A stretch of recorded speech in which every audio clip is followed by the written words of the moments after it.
Entonces, iniciar grabación y empezamos. Adelante con los faroles. Entonces, ¿de qué vamos a hablar en la clase de hoy? En la clase de hoy vamos a hablar de este... Ay, pero espérate, que tengo que ver yo dónde está el chat. ¿Y dónde está el chat? Aquí. Porque si no, no me aclaro. Si componéis y escribís algo. Entonces, ¿de qué va el problema del que vamos a hablar hoy? El problema del que vamos a hablar hoy va de esto que inventaron en la Segunda Guerra Mundial. En concreto, lo inventaron para luchar contra la sífilis. Y la cuestión era que, por lo visto, en un momento determinado en las tropas americanas había un porcentaje de sífilis preocupante y decidieron hacer análisis para analizar a todos los individuos. El problema estaba en que, por un lado, el número de infectados en cada unidad era relativamente bajo, primero, y segundo, tenían que hacer demasiados análisis y no tenían suficientes reactivos. Entonces a alguien se le ocurrió un procedimiento que consistía en, dice, mira, como va a haber pocos positivos, hacemos lotes de 20 o de 25 individuos, juntamos las muestras de esos 25 individuos, analizamos los 25 de una vez, si están los 25 limpios, si el test da negativo es que están los 25 limpios y con un análisis hemos analizado a 25 individuos. Ahora bien, si el análisis da positivo, hay que analizar otra vez a los 25. Entonces, claro, si lo haces mal, corres riesgo de tener que duplicar, ¿vale? Pero si lo haces bien, ahorras mucho. La cuestión está en, lo que se hacía entonces era a cada individuo se le tomaban 2 muestras, una que se usaba para mezclar, si daba negativo se tiraba a la segunda, y si daba positivo es cuando se analizaba la segunda. La cuestión está en determinar el valor de K que minimiza en promedio el número de análisis a realizar. Interesa el promedio. ¿Por qué? A mí no me preocupa que en este cuartel tenga que hacer demasiados y que en aquel sean demasiado pocos. A mí lo que me preocupa es el promedio. O sea, si en este cuartel me ahorro 50, aunque el de al lado pierda 20, pues no pasa nada. Yo estoy contento. ¿Vale? Para hacer esto hay una fórmula que te da la cantidad exacta. P sub K es... P sub K es... la probabilidad de que, si yo tengo un cuartel con n individuos, de los cuales están sanos n sub s, ¿vale? Digo, mira, una errata. Ese es el número de sanos. Esto es una errata. ns y s, eso tendría que ser s. Está mal, ¿vale? Entonces, esto tendría que ser s. Yo llamo s al número de sanos. Y entonces llamo p sub k a la probabilidad de que, si hay S sanos en el cuartel, de un total de N, y elijo al azar un lote de K, los K me salgan sanos. ¿De acuerdo? La variable X sub I, de la que se está hablando aquí, vale 1 si el soldado iésimo está infectado y 0 si está sano. Entonces yo elijo K individuos al azar. ¿De acuerdo? Esos son el individuo X1, X2, X3, el XK. ¿Vale? Y ahora me pregunto, ¿cuál es la probabilidad de que todos estén sanos? ¿Cuál es la probabilidad de que todos estén sanos? Eso es casos favorables partido por casos posibles y no te lo voy a explicar, está explicado en el vídeo. Esta es la probabilidad de que todos estén sanos. ¿De acuerdo? Eso es lo primero que vamos a utilizar. Una vez que tienes esa fórmula, resulta ser que el número esperado de análisis a realizar, que lo tienes por ahí, está recogido en esta expresión que tienes aquí. N sub K es el número de grupos que hay, o sea, el número total de individuos del cuartel dividido por N. N sub K es el número de grupos que haces. Tú llegas al cuartel, divides que tiene N paisanos, divides los paisanos en grupos de K y te quedan NK grupos. Entonces, ¿de acuerdo? Y luego a lo mejor te queda un resto. Si n no es múltiplo de k, va a quedarte un resto. Entonces, aquí tienes el número de análisis a realizar. Perdón, el número esperado de análisis a realizar. Esta es la cantidad a minimizar. ¿Por qué te estoy diciendo que esta parte de la historia te iba a interesar? Pues resulta ser que precisamente esto se está empezando a utilizar para hacer pruebas de coronavirus. El número de infectados por coronavirus es un número muy alto, Pero el número de infectados en un momento, o sea, el número acumulado de infectados, los infectados más las personas que han pasado la enfermedad. Pero el número de infectados activos es una proporción bastante baja. Entonces, le comenté a un epidemiólogo si esta idea se podía utilizar para para ahorrar números de test, y me contestó que no, porque eso se puede hacer, mezclar muestras de sangre, pero no muestras ya sabes que te selecciona una muestra de mucosidad que además tiene que cogerse de aquí arriba, y eso no se sabía cómo mezclarlo. Pues en Israel han diseñado un sistema para así mezclarlos. El aparatito vale $1 millón, pero permite hacer una barbaridad más de análisis, y me consta que por lo menos en Argentina están mirando a ver la posibilidad de utilizar esto para detectar el número de infectados activos en un momento determinado.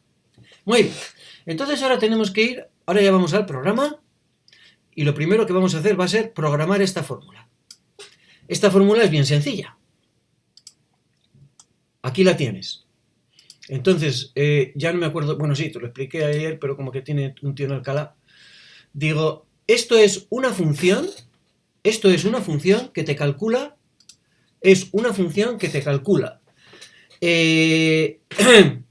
la probabilidad de que si eliges K individuos al azar, todos estén limpios.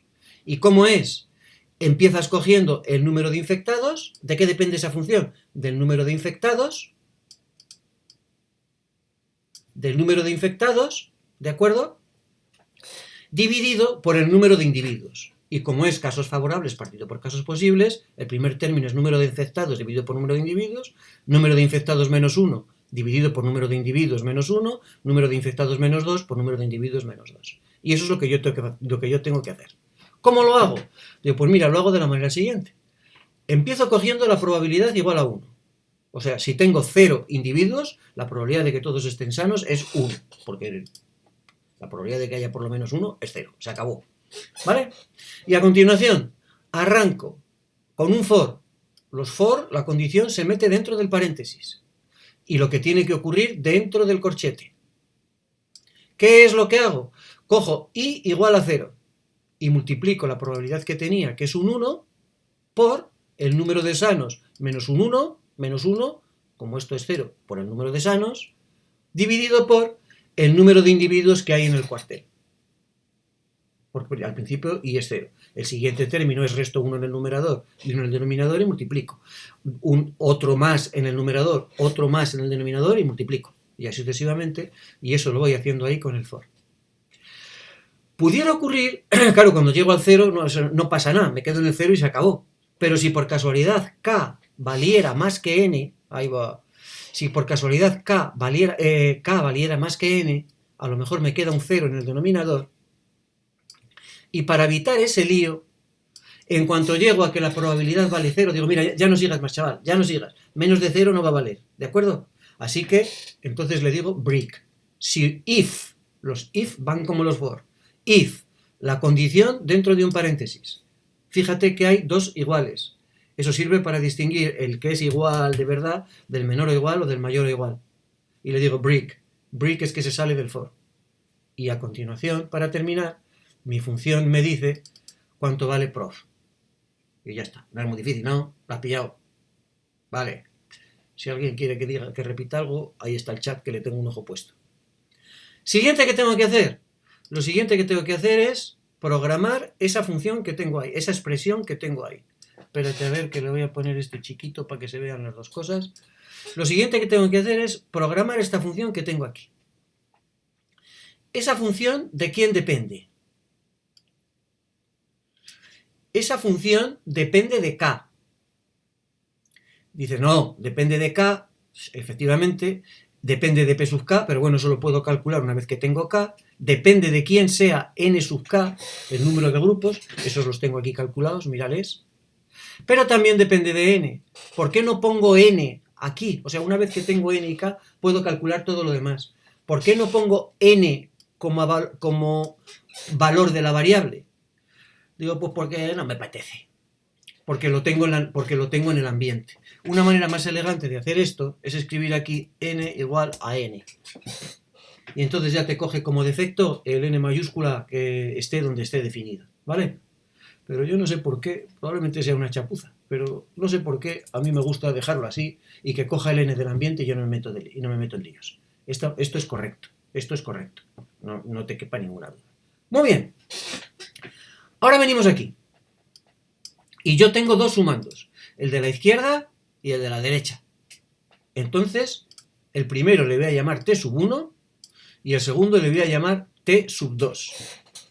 ¿De acuerdo? Bien, ahí vamos. Y los fijo en los valores que tienen que tener si k vale n. O sea, en principio a mí nadie me impide que yo coja un grupo al azar de tamaño n.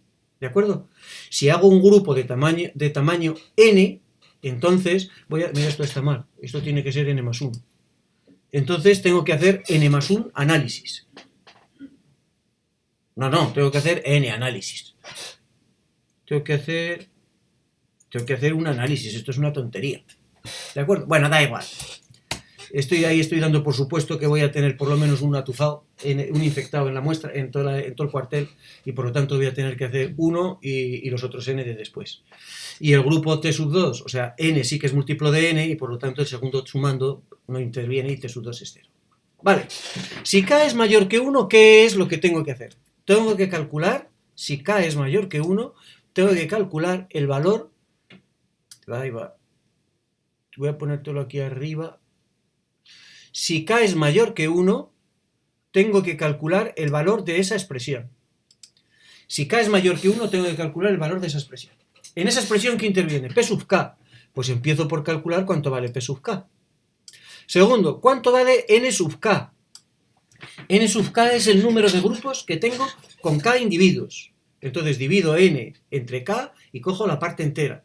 La parte entera, la instrucción es floor, suelo. ¿Vale? Ese es el número de grupos que tengo. Ese es el número de grupos que tengo con exactamente k individuos. Muy bien. Entonces, T1 tiene dos partes. Una parte es 1 más k por 1 menos p sub k. Pues empiezo diciendo T1 es igual a 1 más k por 1 menos p sub k. Una cosa inteligente y bien pensada. Y a continuación multiplico por nk. ¿Y por qué lo hago así? Pues hombre, para que lo veas más claro, nada más. Siguiente parte de la historia.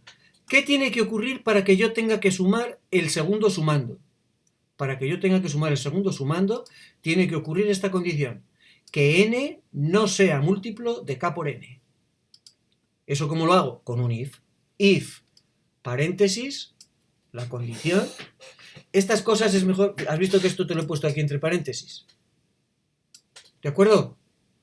Es que hay veces que se lo toma mal y multiplica como tú no te lo esperas. Claro, aquí no hay lugar, pero me quedo más tranquilo, de verdad. Entonces pongo ahí la condición del if. Fíjate que tengo un mayor, no un mayor igual, porque tiene que ser mayor estricto. If n es mayor que esto, entonces aquí está la condición. ¿Cuál es la condición? Tengo que calcular el segundo sumando. ¿Y el segundo sumando cuánto vale? Digo, pues n menos k por n menos k multiplicado por 1 menos p menos la probabilidad k de lo que yo tenga ahí dentro, porque fíjate que el subíndice que tengo aquí es lo mismo que tengo aquí, este término es igual al subíndice que tengo aquí. ¿Por qué? Porque eso es la probabilidad de que si elijo ese número de individuos, todos sean sanos. Y esos son justos los individuos que tengo en el último grupo. Entonces tengo que multiplicar a esta cantidad, la llamo AUX. AUX es bueno cuando tienes una cosa que solo va a intervenir en la línea siguiente y luego ya te olvidas de ella. Pues es bueno llamarla AUX y así no recargas el programa con variables y variables y variables. Entonces, ¿está bien? Entonces ahí tengo la segunda parte del término. Y después pues hago la multiplicación, lo sumo y le digo a la función que me dé este valor. Eso no te lo he comentado antes, pero ya te lo he comentado algún otro día, que lo que tiene que haber en la última línea es solo lo que quieras que escupa. Hay otra posibilidad utilizando return, hay otra posibilidad utilizando la función return, ¿vale? Pero de eso hablamos otro día. Entonces ya tengo mi función f sub k, este triangulito que tienes aquí te permite abrir o cerrar cuando hay un for, una cosa de estas. La pintas de azul, le pegas al intro, con lo cual ya está cargada la función. Y esta me parece que se me ha olvidado cargarla con el calor de la pelea. Entonces la pinto de azul, o sea, la selecciono y la cargo y me parece que ahí arriba no había nada más. Siguiente. Me tengo que inventar el número de individuos que forman la unidad y el número de sanos. Luego hay alguna cuenta que tarda un poco más y por eso he cogido números tamaño de la unidad relativamente pequeño, 100 individuos. Entonces tengo una unidad con 100 individuos en la que están sanos 75. ¿Qué es lo que voy a hacer ahora? Digo, claro, ¿de cuántos individuos puede tener el grupo? El grupo tiene que tener como mucho un individuo, porque si no, no hay grupo. Y como a ver si me explico, como poco tiene que tener un individuo y como mucho n sub s. ¿Por qué? Porque, hombre, si hago grupos, si tengo 7 sanos y hago grupos de 8, es de tontos, porque yo ya sé, yo ahora lo que voy a hacer es buscar el óptimo, ¿de acuerdo? El óptimo tiene que estar en algún K que sea menor que el número de sanos, porque ya te repito, si tengo 7 individuos sanos y hago grupos de 8, la he pifiado. Porque todos los grupos van a tener por lo menos un infectado y por lo tanto está mal. Entonces yo voy a coger el número de posibles integrantes del grupo entre 1 y el número de sanos. Muy bien, entre 1 y el número de sanos. Pero voy a apuntar que tengo que cambiar luego la errata esa que tengo, que llamo S a lo que es n sub s o viceversa. Yo sé que el número de integrantes del grupo es bajo, solo son 6 u 8. Pero de todas formas, como esto va rápido, pues voy a coger todos y así me sale una curva más larga que más bonita. No te creas que por otra razón. Seguimos. Ahora utilizo la función lapply. ¿Te acuerdas que yo aquí tengo dos opciones? Puedo hacer un for, digo for i igual 1, for i in. Puedo escribir un for que se escribiría de la siguiente manera. For, por ejemplo, k in. ¿Dónde estamos? KS candidats, KS, ahí va, no he corrido esta línea. Bueno, KS candidatos,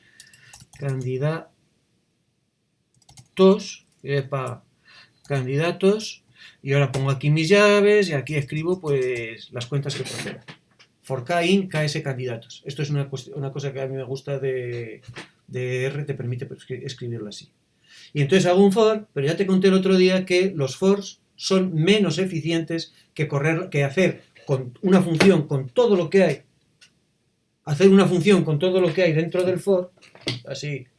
Hacer una función con todo lo que hay dentro del for y correrla, ¿vale? Entonces, lo que voy a hacer va a ser aplicar esta función a estos valores de los candidatos, que es lo mismo que lo del for. Muy bien. Que KS for candidates no está definido, porque se me salté esa línea. Ya está, espérate, te voy a borrar esto para que veas lo que voy ejecutando. Has visto que acabo de ejecutar la línea 48 y ahora la 49. Y me ha salido aquí una cosa que se llama fob, que tiene 75, que es una lista con 75 objetos. Y aquí tienes los valores de los objetos. Que el objeto 1 es, mira, los puedo llamar así, digo f.obj, y ahora para llamar al objeto escribes corchete, 1. Y me ha salido que el objeto 1 es un objeto que contiene un único número que es 101. Y así sucesivamente. Y si pones 72, 72 no hay porque vamos desde 1 hasta 75, 35, pues es un objeto que tiene un 102,99. ¿Vale? ¿Y esos qué son? Estos son los valores esperados de número de pruebas si yo hago grupos con 35 individuos. ¿Vale? Si hago grupos con 35 individuos estoy haciendo el tonto, porque así analizo todos los individuos que tengo una única vez, hago 100 tests. Así que grupos de 35 no es muy comercial. Seguimos. Tengo fob, es una lista. Las listas son mala cosa, son buenas porque son muy flexibles, en una lista cabe cualquier cosa, pero son malas porque no se trabaja bien con ellos, para lo que vamos a hacer ahora. Entonces lo primero que le tengo que decir es que dejen de ser lista, que me lo ponga como un número. Mira, verás lo que va a pasar. Aquí fobj ha salido como una lista, ¿de acuerdo? Ahora va a cambiar y le digo, mira, que deje de ser lista, que lo ponga todo en una procesión. Y aquí ahora tengo que tener por aquí fobj, ¿dónde le tengo? Aquí le tengo, y resulta ser que ya no es una lista, es números, es un vector. No es un vector, es una lista de números. Una lista. Bien, es un vector de números, ya está, ahora, se acabó. ¿De acuerdo? Y ahora lo que voy a hacer va a ser representar en un gráfico los valores que me han salido. Digo, y ahora lo que voy a hacer va a ser representar en un gráfico los valores que me han salido. Entonces primero empiezo poniendo el título del gráfico. Vale, no sé para qué lo he puesto tan grande. Venga, hombre. Digo, entonces lo primero que voy a hacer va a ser poner el título del gráfico. El título del gráfico va a tener dos filas. Eso lo hago con rbind. Júntamelo por filas, por rows. Pégamelo por rows. Entonces, tengo, en la primera row va a aparecer el número de análisis requeridos para valor de K, y en la segunda, esto. ¿Vale? Paste. Paste es que me pega literatura con variables. ¿De acuerdo? Entonces mira lo que pasa si ejecuto paste. Me ha salido n igual a 100, ns igual a 75. Ahí me dice cuántos individuos tiene la unidad y cuántos sanos hay. Paste 0, mira qué pasa si en vez de poner paste 0 pongo paste. ¿Has visto que me ha aparecido aquí un espacio y aquí otro? Pega dejando un espacio en blanco. Si pones paste 0, eso es que pegue, que yo quiero correr esto solo, que pegue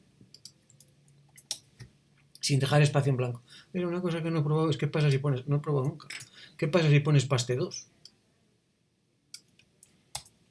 Hay error. Solo puede ser paste o paste 0. Vale, pues muy bien, ya está. Entonces, lo primero que tengo que hacer es correr el título. Puedes poner las instrucciones en dos líneas. Él continúa, como aquí tengo un paréntesis. Él continúa buscando RStudio, R no. Continúa buscando, o sea, aquí hay un paréntesis. Perdón, estaba señalando con el dedo. ¿Dónde estoy? ¿Dónde se me ha ido? Que estamos aquí. Digo, él se da cuenta que al final de esta línea hay un paréntesis, pues busca por delante donde empareja y ejecuta todo de una vez. Entonces yo ya tengo el título cargado, creo, y ahora le pego al plot. Esa es la curva que me ha salido. Mira, para que veamos desde dónde en adelante dejan de ser rentables, le pongo AB line, H igual 100. Me gusta poner las líneas estas de color gris. ¿De acuerdo? Entonces la mayoría de los valores de K no ahorran nada. Solo hay unos pocos que sí que ahorran. Pero hay un valor de K que permite ahorrar un montón, que es este de aquí. ¿De acuerdo? Bueno, un montón tampoco, porque estamos en el 92. Entonces, lo que voy a hacer va a ser decirle que me diga qué punto es. Para ver qué punto es, le digo which mean fobj. ¿Qué es fobj? Fobj, espera, aquí está, es un vector con 75 componentes. Which mean, dice 3. El mínimo se alcanza en la componente número 3. El mínimo se alcanza en la componente número 3. O sea, con grupos de 3 individuos, porque el primer valor es que cuántos análisis hago si hago grupos de un individuo, cuántos análisis hago si hago grupos de 2 individuos, cuántos análisis hago si hago grupos de 3 individuos. ¿Vale? Y a continuación le pregunto, ¿cuánto vale ese mínimo? Y luego le digo que me pinte un punto de color rojo, col equal red. Te voy a quitar esta instrucción. Ahí. ¿Le has visto que ha salido aquí un redondito? ¿Qué es lo que hace PCH? Igual a 16. PCH es una instrucción que te dice qué tipo de puntos tienes que poner. Estos, bueno, eso puede ser point character, yo que sé, pero estas instrucciones No creas tú que son todo lo intuitivas que a uno le gustaría. No me acuerdo de ningún nombre, tengo que buscarlo en el manual casi todas las veces. Entonces me gustan esas porque son puntos redondos pero macizos. ¿De acuerdo? Entonces se ve mejor. Y ya está. Y ahora le pongo la leyenda que es esto que te sale aquí, y aquí le tienes que decir dónde quieres que esté la leyenda, qué es lo que quieres que tenga la leyenda tiene 2 líneas, eso lo pones con el C y ya sabe que tiene que ir de 2 formas. Aquí tengo los colores de lo que hay aquí, de la raya y del punto, ¿de acuerdo? Los colores de la raya y del punto, que van a ser 1, 2. El tamaño de la leyenda, eso es CEX. A ver, ¿a quién se le ocurre que CEX es el tamaño de las letras? O sea, ¿qué puede abreviar CEX? Si pongo CEX igual 2, verás que me sale una literatura gorda. ¿Vale? Está bien, así lo lees mejor. LWD, otra cosa también muy intuitiva. LWD. LWD quiere decir, quiere decir que me pinte la raya negra esa de la función objetivo, ¿de acuerdo? Y que no pinte raya en la segunda línea. El 0 es que no pinte raya. Si pongo 2 unos, pues me ha salido la raya, ¿de acuerdo? Entonces le voy a poner el 0, que es como me gusta más a mí, porque el punto óptimo es un punto, no es una raya. Y después tienes PCH. PCH te lo acabo de contar, es el tipo de punto que quiero. Quiero que en la segunda línea haya un punto rojo macizo, porque eso es lo que dibujaba antes, por lo tanto pongo 16, pero en la primera línea quiero que no haya nada. En la primera línea quiero que haya, ahí va, ¿dónde estamos? Aquí, que haya una línea, y por eso pongo un 1, pero ningún punto. Y en la segunda línea quiero que no haya línea, pero que haya un punto redondo y relleno. Y finalmente le tengo que decir de qué color quiero que vaya el texto. Y entonces pongo 1, 2, pero vamos, si quieres, por ejemplo, pues si eres más, no sé cómo explicarme, pues le pones aquí pink. ¿Vale? O casi cualquier nombre de cualquier color que se te ocurra, pues funciona. Brown. ¿De acuerdo? En fin. ¿Vale? ¿Cómo manejamos los colores? Pues no sé si te lo contaré algún día. Y quiero que me cuente aquí qué valor hemos obtenido. Que el mínimo se alcanza haciendo grupos de 3 y no se ahorra mucho. Se ahorra solo un 10% de los test. ¿Por qué? Porque tengo una proporción relativamente alta de enfermos. Tengo un 25% de enfermos. ¿Qué pasaría si tuviésemos una proporción baja de enfermos? Como puede ser, ¿qué pasaría si tuviésemos un 5%? Pues si tuviésemos un 5%, la cosa cambia sensiblemente. No, calla, hombre, que esos son los sanos. Tengo que poner 95.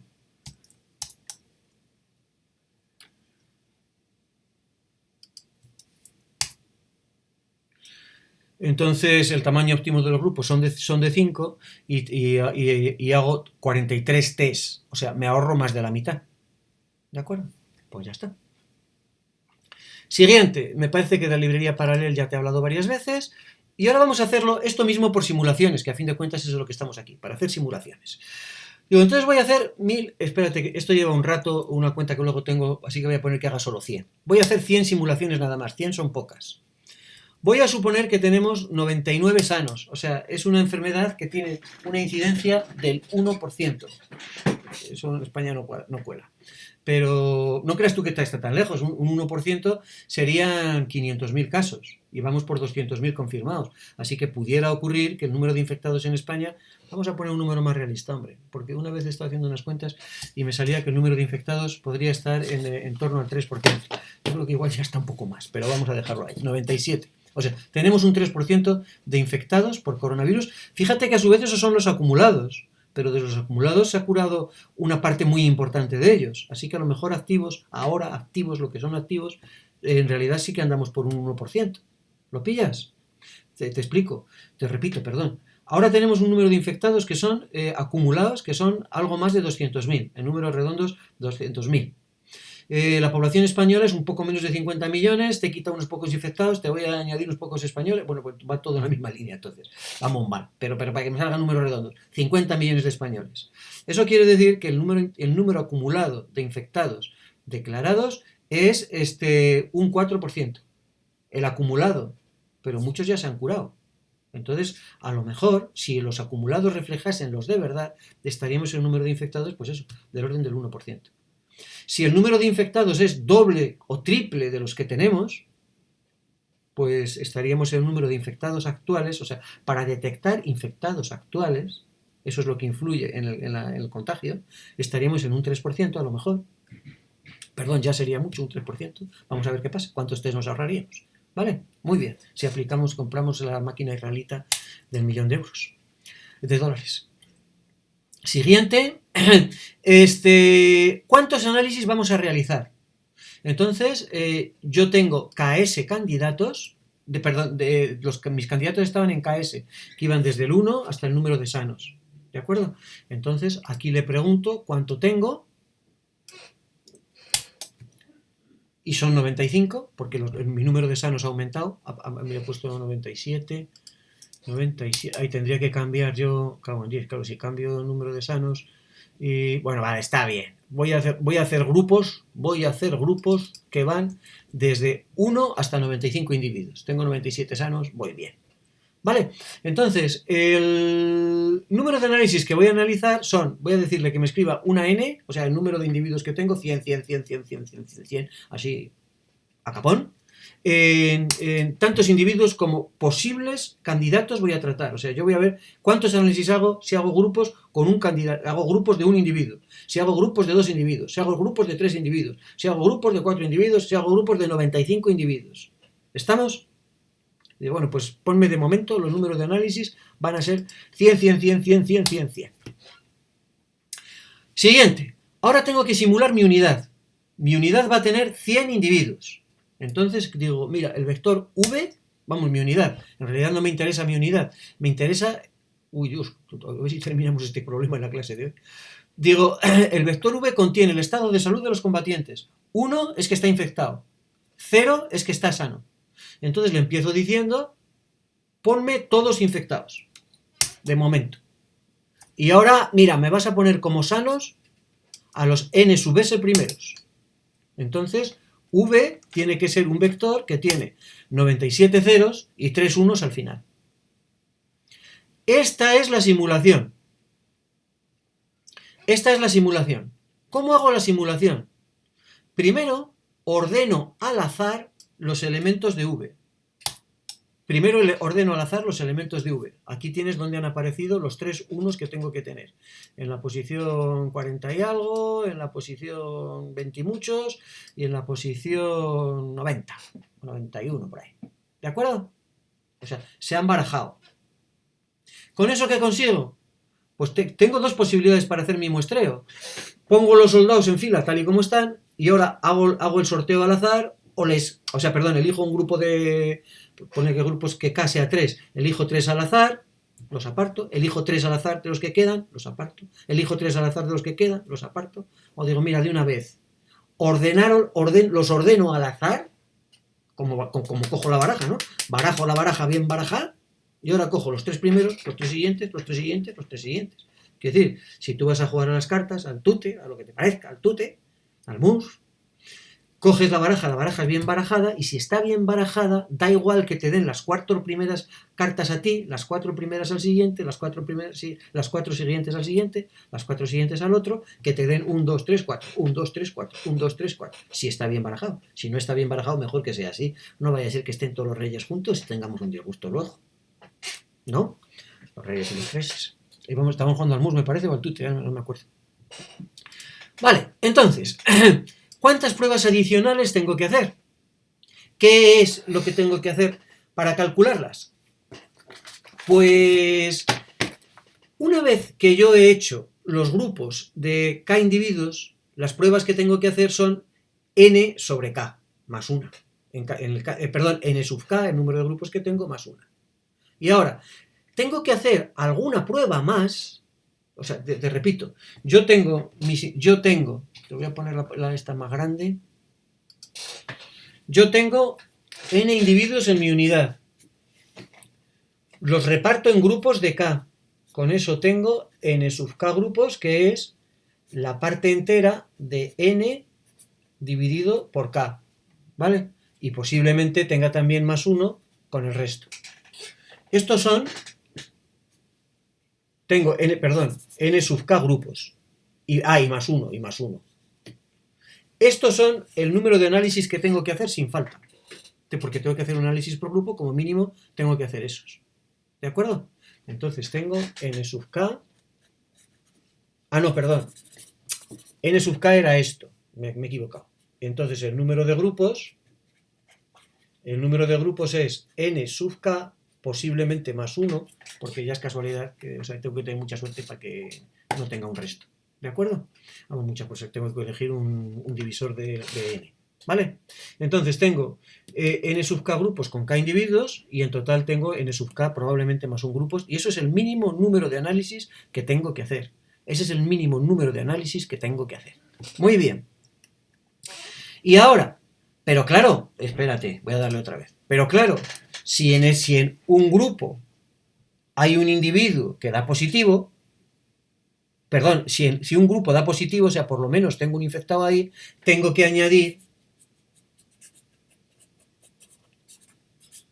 k análisis más. ¿De acuerdo? Y por lo tanto, por cada grupo que tenga por lo menos un positivo, tengo que añadir k análisis más. En el caso que tengo 3 positivos, me pueden dar positivo 3 grupos, a no ser que dé la casualidad de que los 3 individuos han caído en el mismo grupo, y entonces solo tengo que añadir un análisis. Pero en todo caso, si tengo 3 positivos, voy a tener que añadir o 1, o 2, o 3 análisis más. No hay vuelta de hoja. ¿Vale? Muy bien. Y eso es lo que yo hago ahora. Digo, ¿qué es lo que tengo aquí? Digo, tengo n sub k grupos con k individuos. Tengo n sub k grupos con k individuos. ¿Vale? Entonces, eso es lo que tengo aquí. La h va desde 0 hasta n sub k menos 1. ¿Por qué lo arranco en el 0? Porque me es más cómodo para la cuenta. ¿Qué individuos están en el primer grupo? ¿Qué individuos están en el primer grupo? Los individuos que van desde el 1 hasta el k, ¿no? ¿Vale? Cuando h es 0, aquí tengo 0 por k más 1, pues 1, y 0 por 1 es 1, digo 0 más 1 es 1, por k es k. O sea, tengo los individuos del 1 hasta el k. Y si compruebas, ves que todo está bien. ¿Qué es lo que tengo que hacer? Pues en mi vector, que es donde están los individuos barajados, cojo los índices que correspondan, los k primeros, los k primeros, ¿vale?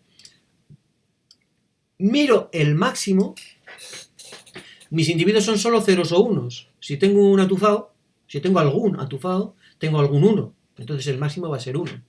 Si no tengo ningún atufado, el máximo va a ser 0. Entonces, ese máximo me dice si tengo que hacer test adicionales o no. Si tengo que hacer test adicionales, ¿cuántos tengo que hacer? Tengo que repetir el test a todos los integrantes del grupo. O sea, si tengo un solo 1, tengo que hacer k test más. Si tengo un solo 1, tengo que hacer k test adicionales. Por lo tanto, tengo que añadir esto. ¿De acuerdo? Y ya está. Pruebas adicionales.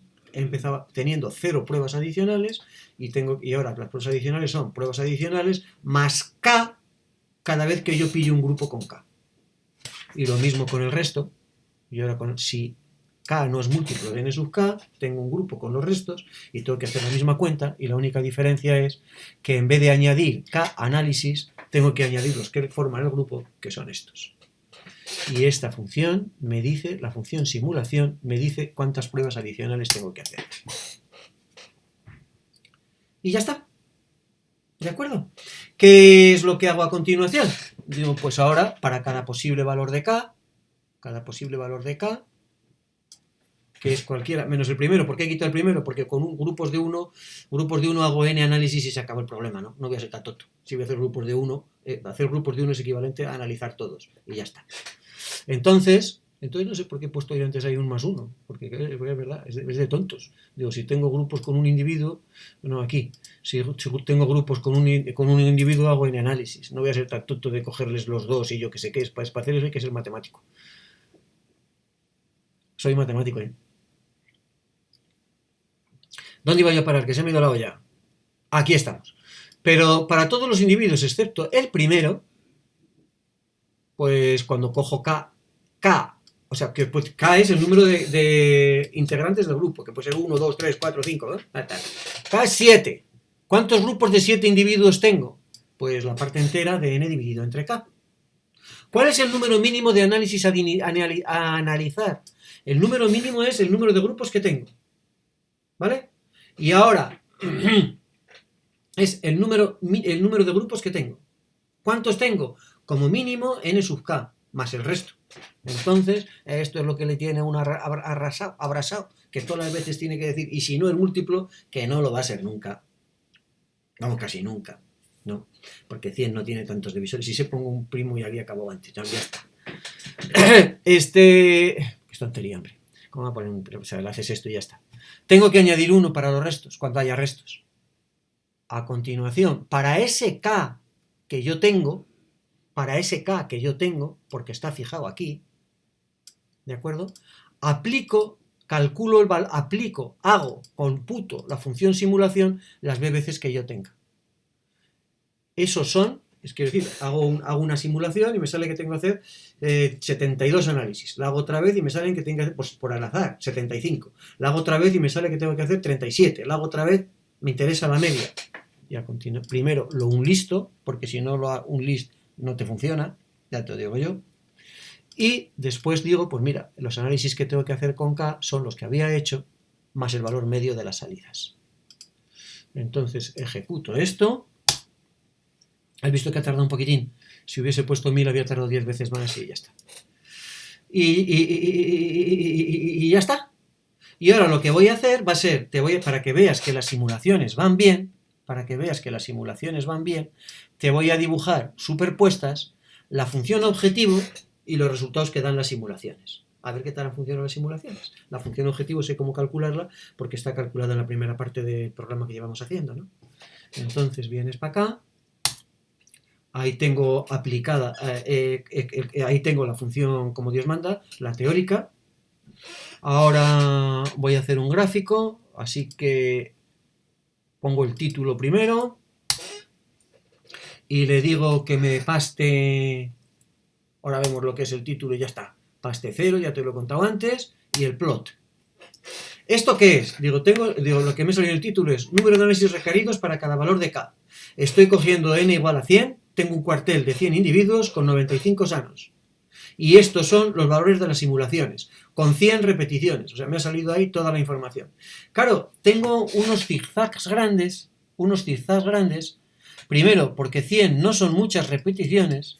Y segundo, porque son valores obtenidos al azar. Y como son al azar, pues hombre, aquí que hay un crecimiento y un decrecimiento claro, va a salir esto como Dios manda, pero luego aquí arriba, que ya se va estancando, la cosa va a salir peor. ¿De acuerdo? Fíjate, no he puesto el AB-line, o sí que está puesto ahí el AB-line. No está puesto el AB-line. AB-line, me he equivocado. AB-line. ¿Ves? Esta sí que es intuitiva, recta en la forma AB. Con igual orange. No me digas que no. Que se he puesto H igual a 0. No, tengo que poner H igual a N. Orange. Entonces, con tan poquitos, hagas el grupo que hagas, ahorras. ¿De acuerdo? Bueno, menos que cojas K igual a 1, en cuyo caso haces 100. ¿Vale? Y si coges 100 te saldrá un poquito más. Y si coges grupos de tamaño 95, pues también te saldrá un poco más. Vale, seguimos. ¿Dónde iba yo a parar? Que se me ha ido la olla. Eso es lo que he obtenido por simulaciones. Y ahora le digo que me dibuja. Aquí hay una instrucción type igual o. Type sí que tiene su sentido. ¿Qué tipo de dibujo quieres hacer? Si pones nada, te dibuja puntos. Si pones L, te dibuja una línea. Y si pones O, te dibuja una línea con puntitos que últimamente es la que más me gusta. A lo mejor el año que viene ya no me ha dejado de gustar, porque esto es cuestión de estética. Y he puesto cex equal .5 para que me ponga puntos pequeñitos, ¿vale? El cex es el tamaño de los puntos en esta instrucción. Si pones aquí .75, pues salen puntos más gordos. Eso ya van gustos también. Y a continuación le digo que me dibuje la función objetivo en rojo. ¡Mírala! Claro, en la zona importante casi que coinciden, y por aquí, pues hombre, esta interpola. Y las simulaciones lo que son desviaciones de la interpolación, desviaciones hacia arriba o hacia abajo de la verdad, de la verdadera línea. Ya te digo, si ponemos números de repeticiones en vez de 100.000, pues esas oscilaciones son mucho más pequeñas. Ahora tienes aquí la leyenda, que es exactamente igual que la leyenda del otro día, que la otra, excepto que aquí me salen, en aproximaciones por simulaciones, me salen punto y línea. Eso ya sabes cómo se hace. He cambiado el 0 que había aquí por otro punto y se acabó. Y a continuación le pregunto que dónde se alcanza el mínimo. Le he preguntado que dónde se alcanza el mínimo cuando lo calculo con la teórica, cuando lo calculo con las simulaciones, y también que me diga el valor del mínimo. Y resulta ser que me dice que simulando el K óptimo es 6, en teoría el K óptimo es 6, o sea, hemos encontrado el mismo, y el número de análisis requeridos son 33,66, de acuerdo con las simulaciones, frente a 33,88 de los análisis, o sea, en promedio. O sea, he obtenido una estimación bastante buena, primero, perfecta, del punto donde se alcanza el mínimo, y bastante buena del número de análisis a realizar, con solo 100 simulaciones. La segunda parte del problema tiene que ver con, dice, claro, pero es que aquí yo estoy suponiendo que K es fijo. ¿Qué ocurre si K no es fijo? Quiero decir que yo no espero, yo primero no, si sé que K es fijo, yo puedo tener una idea de por dónde anda K, pero puedo no saber exactamente cuándo es K. De hecho, no lo voy a saber nunca. K va a ser una cantidad aleatoria. En este cuartel habrá 5 infectados, y en el de al lado habrá 2, y en el de al lado habrá 3, y en el de al lado habrá 17, yo qué sé. Entonces, ¿qué se puede hacer aquí? Lo que se puede hacer aquí es modelar la proporción de infectados. Voy a modelar la proporción de infectados. ¿Cómo? Con una distribución que se llama distribución beta. Ahora sí que lo voy a poner grande porque aquí no hay nada en la teoría, en los apuntes ni en ningún lado. Con una distribución beta. La distribución beta depende de dos parámetros, el A y el B. Y ya decía yo que esto no empezaba aquí. La distribución beta elige números entre 0 y 1, depende de dos parámetros que son A y B, y su media es A por A más B. Quiero decir, yo antes tenía dos parámetros, has visto que ponía A igual a 1 y B igual a 9, me parece recordar, o al revés. Entonces, el promedio sería un décimo. Entonces, yo estoy en una situación en la que espero que la décima parte de los individuos estén infectados, pero no sé cómo se reparten. Voy a explicarte la distribución beta en los 5 minutos que me quedan, que quedan hasta y media, y luego el programa va esencialmente como el otro, lo puedes hacer tú. Entonces, digo, este es un intervalo como el que teníamos el otro día, que consiste de 1000 números elegidos entre 0 y 1, ya te mandé la explicación de lo que pasaba. Y resulta ser que si A es igual a B, la distribución queda simétrica. Se reparte, yo ya te voy a dibujar la función de densidad de varias betas dependiendo de sus parámetros. Si A es igual a B, la distribución es simétrica respecto del punto 1 medio. Y es más, si A es igual a B igual a 1, entonces la distribución es la uniforme, ¿ves? Ahí tienes la función de densidad. Digo, de beta es la función de densidad, si le pegas al help, de beta, aquí te sale que de beta es la función, siento el tamaño de letra tan pequeño que sale aquí, es la función de densidad, tienes que poner los puntos en los que quieres calcular la función de densidad, que es mi intervalo i, y los dos parámetros de forma, que son el a y el b. Lo demás déjalo. ¿Vale? Plots. Siguiente. Si los cojo iguales, si cojo los dos parámetros iguales, pero los aumento, la distribución se concentra en el centro. Mira, digo, escribo esto, densidades de algunas distribuciones beta, aquí tienes el eje horizontal y el eje vertical, Y ahora voy a coger parámetros que van 0,5, 1 y 2, 4, 6, 8 hasta el 10. Y los Bs, ¿dónde tengo yo aquí la de bet? Aquí. ¿Dónde está? Ah, aquí abajo, aquí abajo, aquí abajo. Cojo los Bs.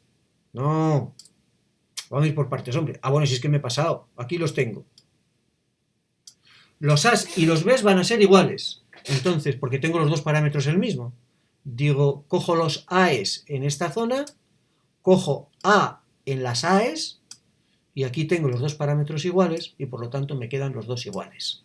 Entonces dibujo esto, los A's son los que te acabo de decir, arranco con el color 0, ¿vale? Y ahora pongo color igual a color más 1, el color 1 es el negro, el color 2 es el rojo, el color 3 no me acuerdo nunca si es el azul o el verde, y ahora pongo col igual color. Y ahora ejecuto, dibujo estas funciones, y ya está. Fíjate que cuando A es igual a B igual a 0,5, o sea, tengo la uniforme. Cuando los parámetros van aumentando, van saliendo distribuciones que están más concentradas en el centro. ¿Y qué pasa si cojo A igual a B menor que 1? Se me desparrama, se me van a los extremos. ¿Vale? Siguiente, si A es menor que B, la distribución se desplaza hacia la izquierda. Aquí he fijado A igual a 1, A igual a 1, y ahora cojo Bs, pues unos pocos Bs, los verás ahora cuando aparezca la leyenda.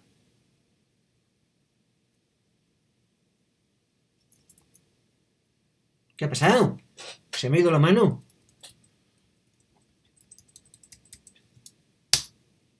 Ah, aquí está. Cuando B es mayor que A, la distribución se desplaza a la izquierda. Aquí tienes en azulito la uniforme. Y ahora B va siendo mayor que A, me va saliendo para acá, me va saliendo para acá. Fíjate que se van metiendo debajo las unas de las otras y van subiendo cada vez más arriba. O sea, se me va concentrando hacia la izquierda, la función de densidad. Y luego tengo unas cuantas posibilidades intermedias, que son las que tienes aquí. Y ahí tienes diferentes combinaciones. Esta magenta, pues tienes una y un B relativamente altos, porque estas tienen en común todas que el cociente de A dividido entre B es el mismo. A entre A más B, A entre A más B es 0,75. Entonces su promedio es 0,75 en todas. Son digamos, son parámetros que tú eliges, de manera que el 75% de los individuos de la unidad van a estar sanos, pero con unidades que están muy poquito contagiadas, que son estas, porque casi todos están sanos, y unidades que tienen algún caso de poquitos contagiados, ¿vale? De muchos contagiados, perdón. Digamos, esto es unidades que tienen muchos contagiados y unidades que tienen pocos contagiados. O sea, digamos que hay unidades que han tenido facilidad para coger la sífilis y entonces están contagiados casi todos, y unidades que no han tenido facilidad para coger la sífilis y entonces están sanos casi todos. Fíjate que esto es bastante razonable para el caso del coronavirus, porque puede haber comunidades cerradas. Tú sabes que ha habido provincias en las que, por ejemplo, Segovia, no se conoce mucho, pero Segovia y Soria son las que más mortandad han tenido. Entonces se han concentrado allí y al lado hay otras que tienen una mortandad muy baja, entre las cuales están pues Murcia, algunas andaluzas, y Cantabria no ha salido mal. Entonces, a lo mejor este modelo de elegir beta, de elegir la proporción de infectados, esta manera es razonable para un caso como el del coronavirus, donde los enfermos tienden a agruparse, de manera que o no hay ninguno o hay muchos, pero es difícil que haya una situación intermedia. Y a partir de aquí el ejercicio sigue igual, con la única diferencia de que el K se elige al azar y ya está. Y por lo tanto aquí es complicado hacer las cuentas exactas. Se podrán hacer, pero yo no las he hecho. ¿Y hasta qué hora es? Y 29. Y hasta aquí hemos llegado. Te voy a enseñar para que veas cómo voy a parar la grabación de la película. ¿Has visto qué pantalla más bonita? Cuando ves la pantalla de la pantalla de la pantalla de